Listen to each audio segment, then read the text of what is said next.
When Zebul, the ruler of the city, heard the words of Gaal, the son of Ebed, his anger was aroused, and he sent messengers to Abimelech secretly, saying, "Take note, Gaal, the son of Ebed, and his brothers have come to Shechem, and here they are, fortifying the city against you.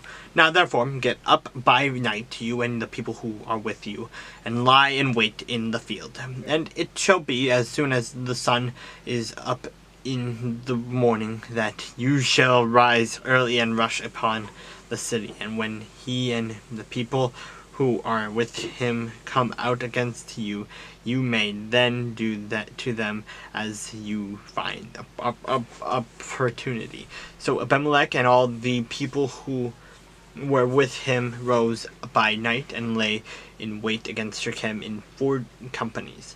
When Gaal, the son of Ebed, went out and stood in the entrance to the city gate, Abimelech and the people who were with him rose from lying in wait. And when Gaal saw the people, and he said to Zebul, "Look, people are coming down from the tops of mountains." But Zebul said to him, "You see the shadows of the mountains as if they were men." So Gaal spoke again and said, "See, people are coming down from the center of the land, and another company is coming from the diviner's terebinth tree."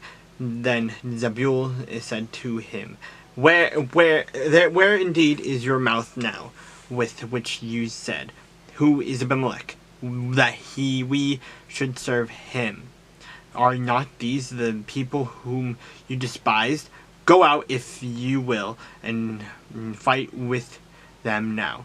So Gaal went out, leading the men of Shechem, and fought with Abimelech. And Abimelech chased him, and he fled from him, and many fell wounded to the very entrance of the gate. Then Abimelech dwelt at Ramah, and Zebul drove out Gaal and his brothers, so that they would not dwell in Shechem. And it came about on the next day that the people went out into the field, and they told Abimelech. So he took his people, divided them into 3 companies, and lay in wait in the field. And he looked, and there were the people coming out of the city, and he rose against them and attacked them.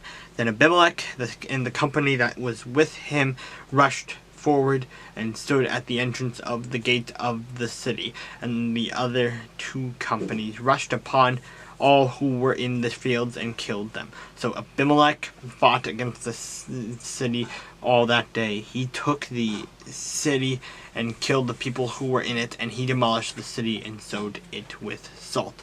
Now when all the men of the tower of Shechem had heard that, they entered the stronghold of the temple of the god Bereth. And it was told Abimelech that all the men of the tower of Shechem were gathered together. Then Abimelech went up to Mount Zalmon, he and all the people who were with him. And Abimelech took an axe in his hand and cut down a bough from the trees and took it and laid it on his shoulder. Then he said to the people who were with him that, "You have seen me do, make haste, and do as I have done."